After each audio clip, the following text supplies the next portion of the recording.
Boa noite a todos os que estão presentes, aqueles que estão em casa. Esse é um culto especial para casais, mas também aqueles que ainda não são casados, né, que estão em busca aí do seu par romântico, né, aquele varão ou varoa especial que o Senhor tem preparado. Também é muito importante ouvir a palavra de hoje, né? Principalmente porque eu vou começar falando sobre avivamento, né? O avivamento, ele acontece normalmente quando a igreja está passando por um período de turbulência, ou quando Deus tem um propósito, né, para a igreja cumprir. E aí ele age com poder sobre a igreja para preparar a igreja para esse propósito.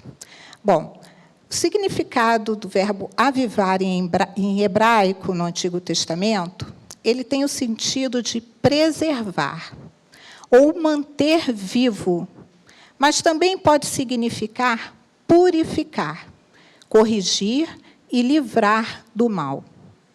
Em grego, no Novo Testamento, encontramos palavras que comparam o avivamento ao reacender de uma chama que se apaga, que se apaga aos poucos, ou uma planta que lança novos brotos, né, e floresce novamente.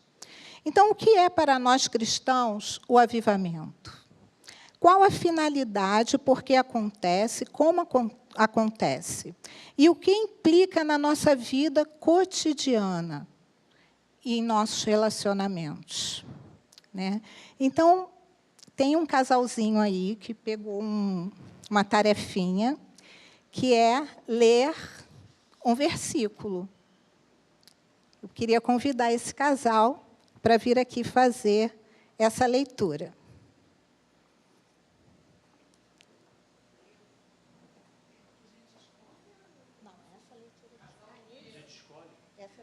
Esse aqui, tá bom. Glória a Deus. Eu sou a Cláudia do Luca. E eu sou Luca da Cláudia. Então, Isaías 44, de 3 a 5. Porque derramarei água sobre o sedento e torrentes sobre a terra seca. Derramarei o meu espírito sobre a tua posteridade e minha bênção sobre os teus descendentes. E brotarão como a erva, como salgueiros junto às correntes das águas.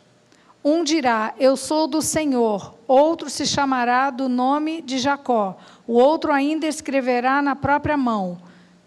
Eu sou do Senhor e por sobrenome tomará o nome de Israel. Amém. Amém. Bom, nesse versículo, nós vemos que o avivamento, ele é uma promessa. Deus mesmo prometeu e somente Ele pode nos dar o avivamento. Não tem outra forma da igreja ser avivada, só dessa maneira, né? Então, fala assim, porque derramarei água sobre o sedento e torrentes sobre a terra seca. Derramarei o meu espírito sobre a tua posteridade e a minha bênção sobre os teus descendentes. Bom, em Atos, né, no Atos dos Apóstolos, no Novo Testamento, capítulo 1, de 4 a 5, também nós vemos uma promessa de Deus do derramamento do Espírito, que é o batismo com o Espírito Santo. Fala assim, e comendo com eles, determinou-lhes, Jesus, né, que não se ausentassem de Jerusalém, mas que esperassem a promessa do Pai, a qual, disse ele, de mim ouviste, porque João, na verdade, batizou com água, mas vós sereis batizados com o Espírito Santo, não muito depois destes dias. Bom, o avivamento, como eu já falei, acontece porque é uma necessidade da igreja, né? Nos versículos que a Cláudia e o Luca leram, né, fala, água sobre o sedento e torrentes sobre a terra seca. Não há o que necessite mais de água do que uma pessoa sedenta, né? E uma terra seca, a gente vê, fica aqueles torrões, ela precisa da chuva, né? Então, a água aqui simboliza o Espírito Santo. E o sedento e a terra seca, a necessidade que a igreja tem. No caso aqui, o povo de Deus, ele estava completamente desviado, né, sofrendo as consequências das suas más escolhas, né, e Deus iria puni-los, né, e o profeta Isaías, ele profetiza sobre o seu povo esse derramamento da água, que é o Espírito Santo, né? Então, aqui, em Atos, no capítulo 1, versículo 8, também fala assim: mas recebereis poder ao descer sobre vós o Espírito Santo, e sereis minhas testemunhas. Nesse caso, o avivamento vem para capacitar a igreja a cumprir o propósito de Deus, de quê? De testemunhar de Jesus Cristo para o crescimento da sua igreja. Então, a igreja também precisa buscar o avivamento, né? Ele não acontece se a gente não buscar, né? Nós precisamos buscar. Então, em Atos 1, de 12 a 14, fala assim: então, voltaram para Jerusalém, do monte chamado Olival, que dista daquela cidade tanto como a jornada de um sábado. Quando ali entraram, subiram para o cenáculo, onde se reuniam Pedro, João, Tiago, André, Filipe, Tomé, Bartolomeu, Mateus, Tiago, filho de Alfeu, Simão o Zelote e Judas, filho de Tiago. Todos estes perseveravam unânimes em oração, com as mulheres, com Maria, mãe de Jesus, e com os irmãos dele. Em Atos 2:1 fala assim: ao cumprir-se o dia de Pentecostes, estavam todos reunidos no mesmo lugar. Então, a igreja estava buscando e estava obedecendo aquilo que Jesus tinha falado. Ele tinha ordenado que eles ficassem em Jerusalém, aguardando a promessa da vinda do Espírito Santo.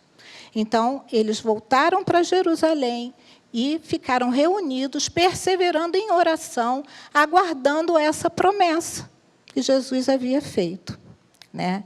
Então, no Antigo Testamento, também temos exemplos de orações, como no Salmo 85, versículo 6, 7, que fala assim: porventura não tornarás a vivificar-nos, para que em ti se regozije o teu povo?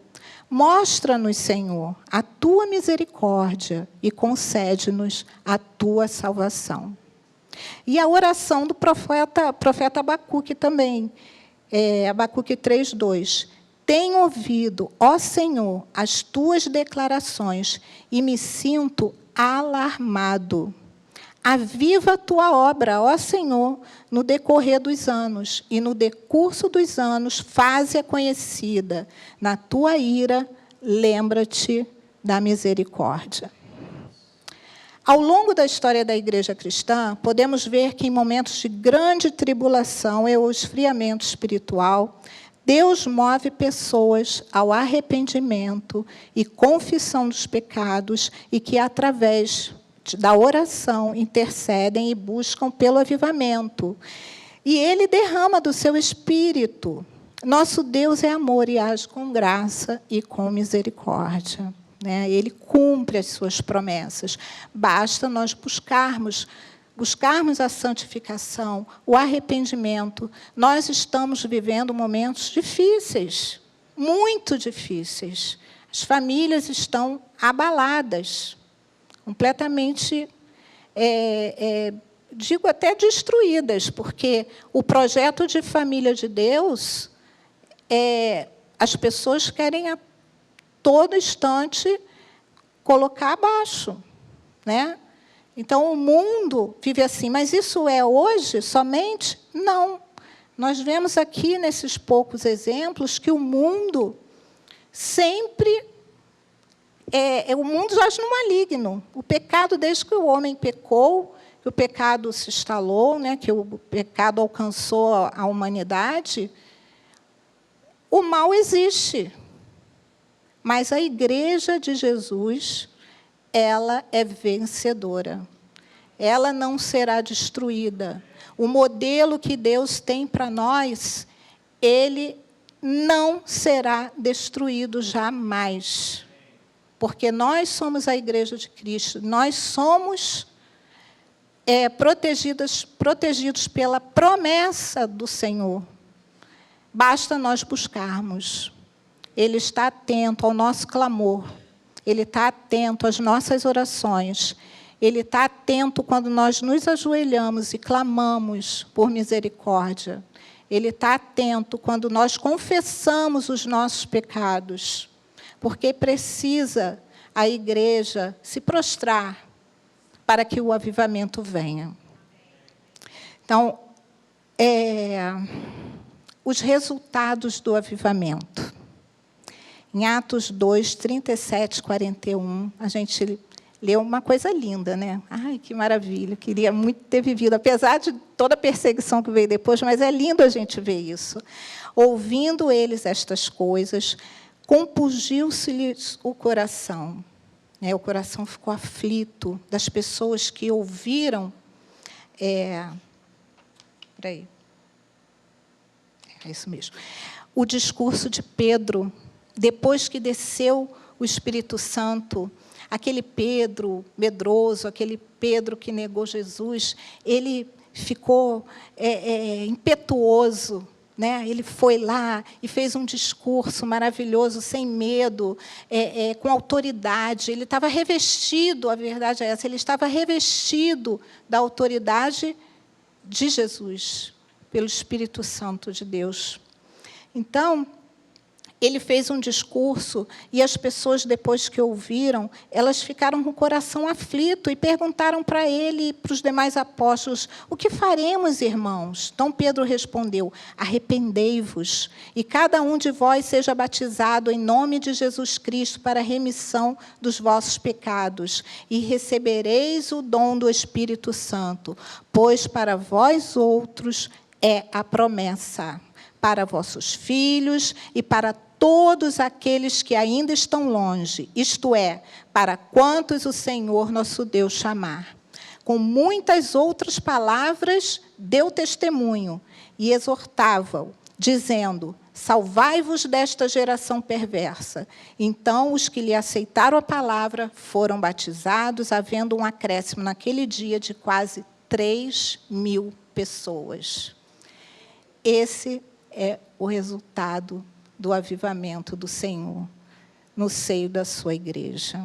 Vidas serão impactadas, famílias serão impactadas, casamentos serão impactados, e a igreja do Senhor vai crescer. Amém? Então, como o avivamento acontece na nossa vida cotidiana. Então, como viviam os convertidos depois desse batismo do dia de Pentecostes? Em Atos 2, 42 e 47, relata assim: perseveravam na doutrina dos apóstolos. Na palavra, gente. Perseverar na palavra. E na comunhão. Não existe cristão fora da comunhão. Nós somos corpo, nós somos parte do corpo. Se você é um dedinho e você sair do corpo, você morre. Você morre, você não tem o sangue que circula, você não tem vida. Então, eles perseveravam na doutrina dos apóstolos e na comunhão, no partir do pão e nas orações. Em cada alma havia temor. E muitos prodígios e sinais eram feitos por intermédio dos apóstolos. Todos os que creram estavam juntos e tinham tudo em comum.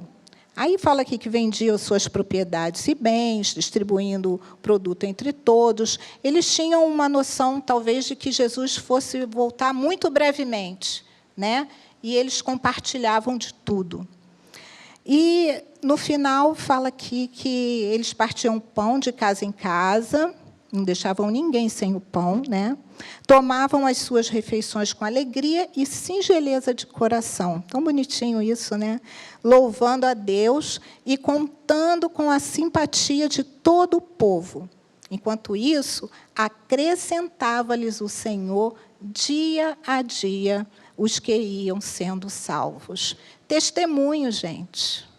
Testemunho. O nosso testemunho atinge pessoas. Atinge pessoas. Nós precisamos ser testemunhos de Jesus. Ter esse caráter, o amor de Deus agindo no meio da igreja, unindo a igreja.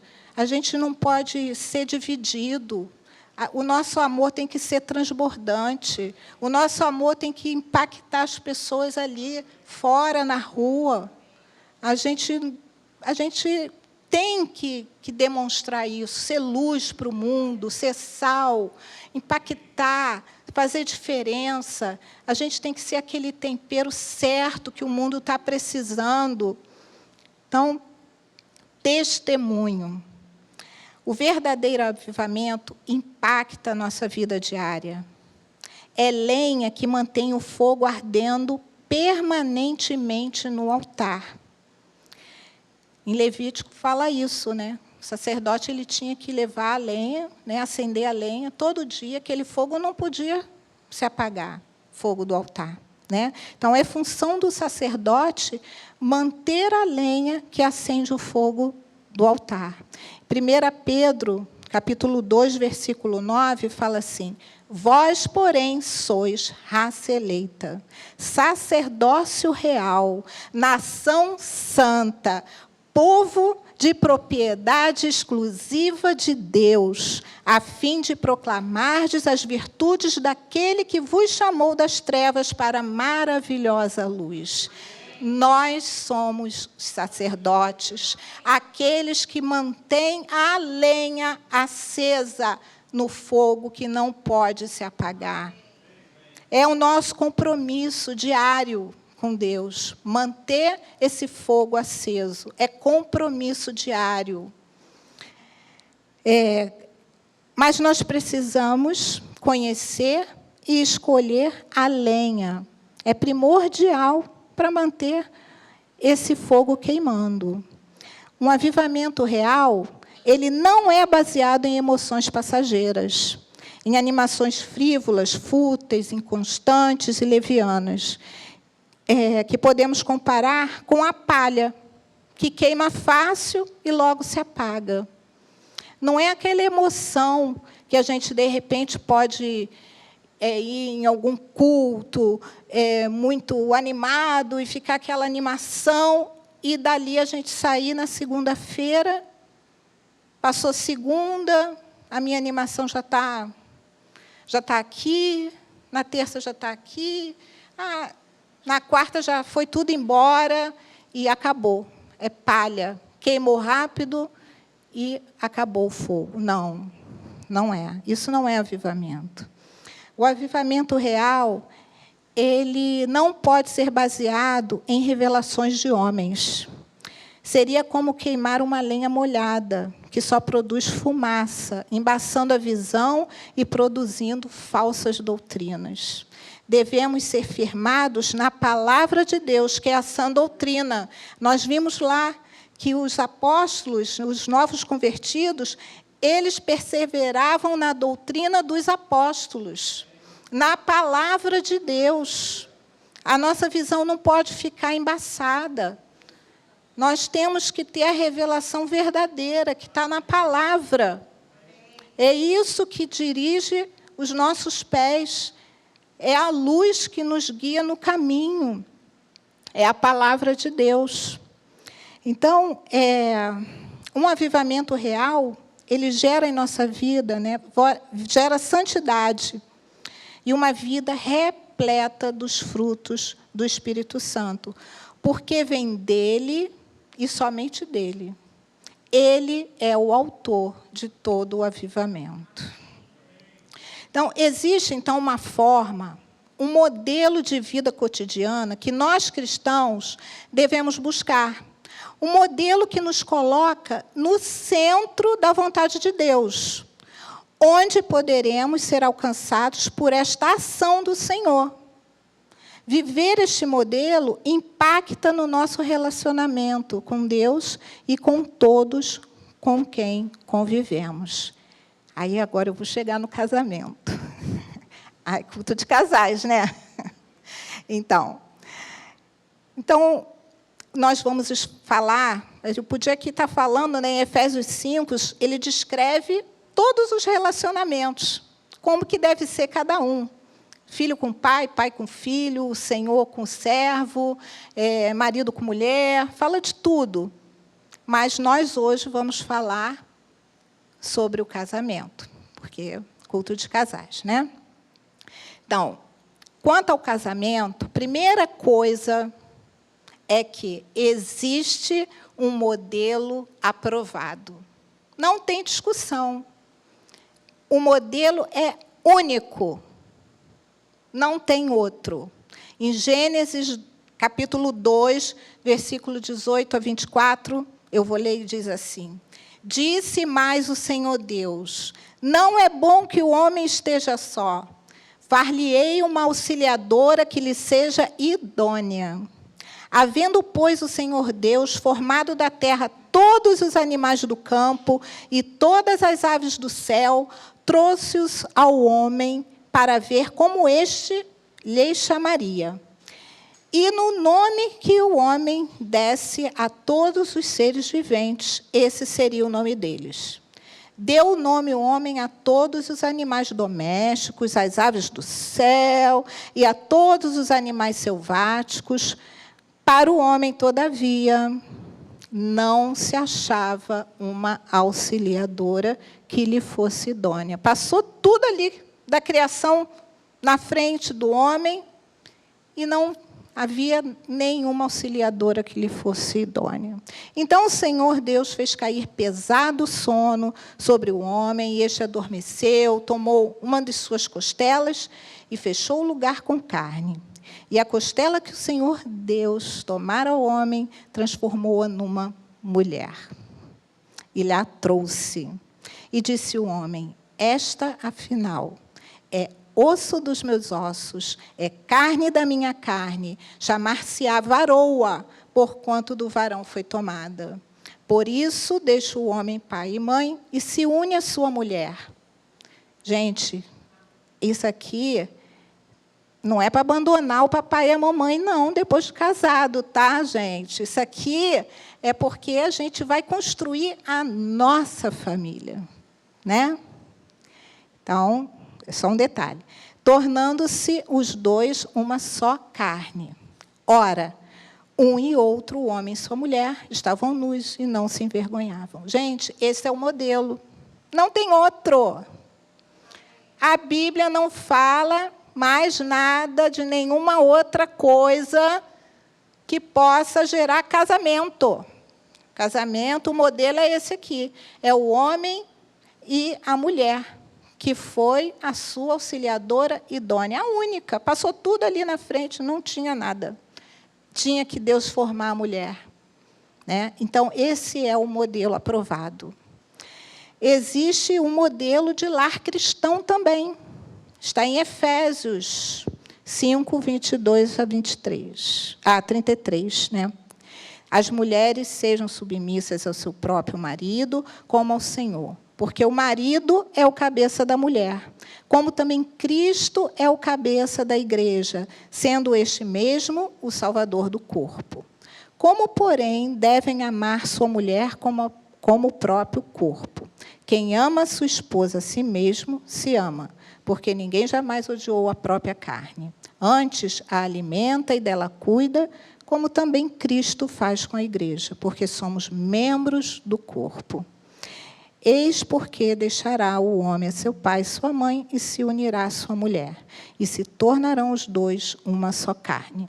Grande é este mistério, mas eu me refiro a Cristo e à igreja.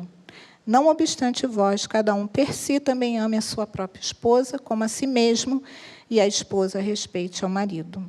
Esse texto, digamos que podemos falar que ele é polêmico, né? Muita gente não gosta de ouvir. As pessoas, então, que não são da igreja, se você falar isso, elas viram as costas e saem correndo. Vocês são loucos. Mas eu li um texto maravilhoso que explica direitinho para a gente isso aqui. É do pastor Jaime Kemp. E o título do texto é O Papel do Marido e da Esposa. E ele fala assim: a carta do apóstolo Paulo aos Efésios ressalta as diferentes funções do marido e da esposa no casamento. Essas funções não significam superioridade de um sobre o outro. O próprio apóstolo afirma que, em Cristo, homem e mulher são iguais. Está lá em Gálatas, capítulo 3, versículo 28, né? Que ele fala que não pode haver judeu nem grego, nem escravo, nem liberto, nem homem, nem mulher, porque todos vós sois um em Cristo Jesus. Né? Então, as diferentes funções foram idealizadas por Deus para gerarem harmonia no lar e para que os cônjuges supram as necessidades mútuas. Ao marido cabe amar e liderar.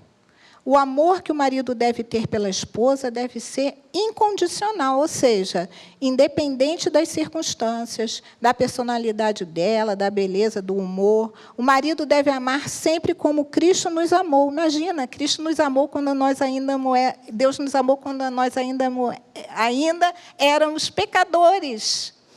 O Senhor lá naquele martírio, suando sangue, porque Ele sabia que Ele ia passar pelo martírio, pela cruz, mas Ele nos amou e não desistiu. Esse é o amor. O marido deve amar sempre como Cristo nos amou. Um amor que se compromete a amar até a morte. Amor sacrificial, disposto a entregar a sua própria vida pela esposa.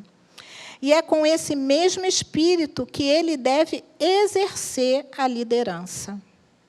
O imenso amor que Jesus demonstrou por nós nos constrange a obedecer-lhe. A liderança de Cristo sobre nós é amorosa. Entendeu? A liderança é amorosa. Nós, mulheres, seremos constrangidas por esse amor do nosso marido. E vamos obedecer. Né? Olha como é que a coisa funciona, não é lindo?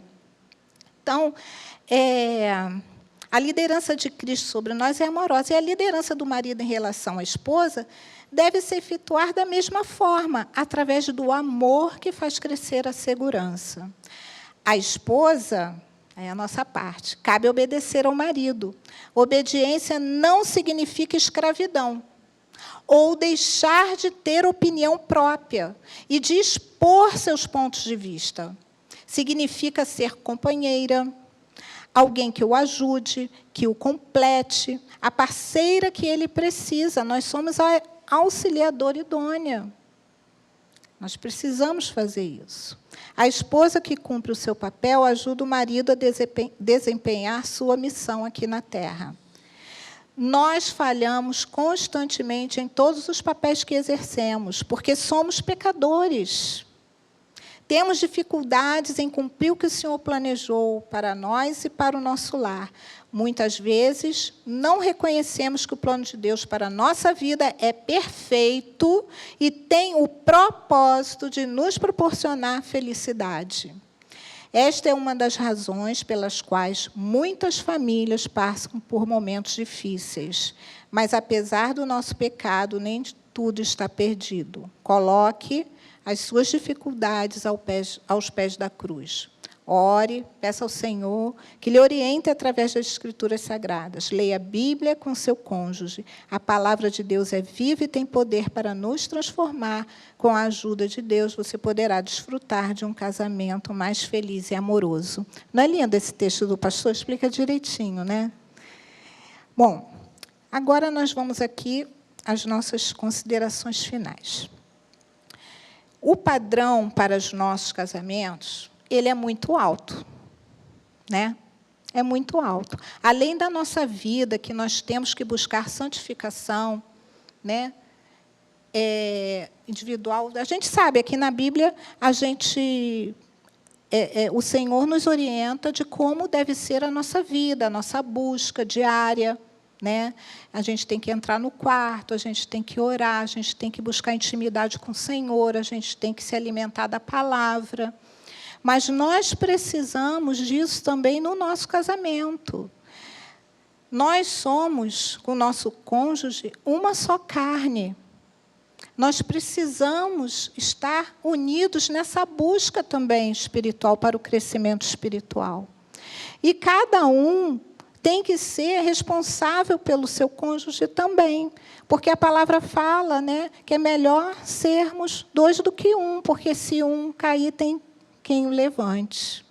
Então, na fraqueza de um, o outro o fortalece, né?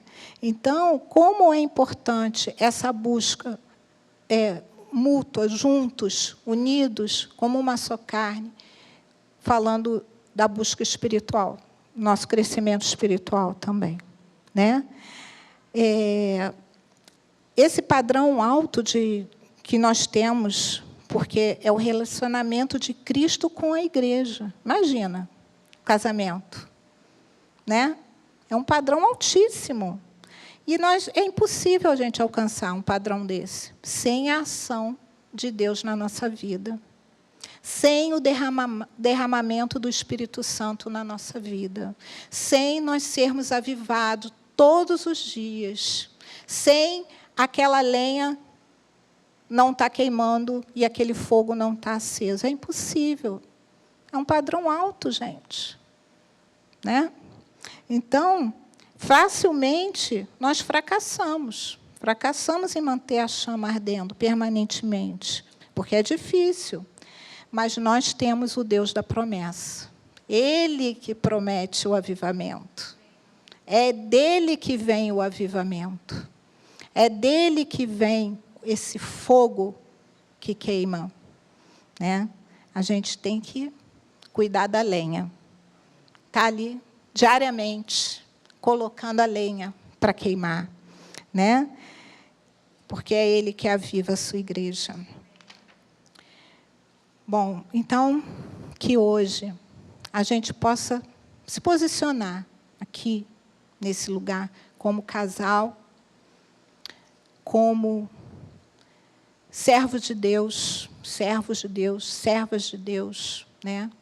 Aquele que não está aqui com a sua esposa, o seu esposo, quem está ouvindo, nós temos irmãos e irmãs que não têm o seu cônjuge ainda convertido.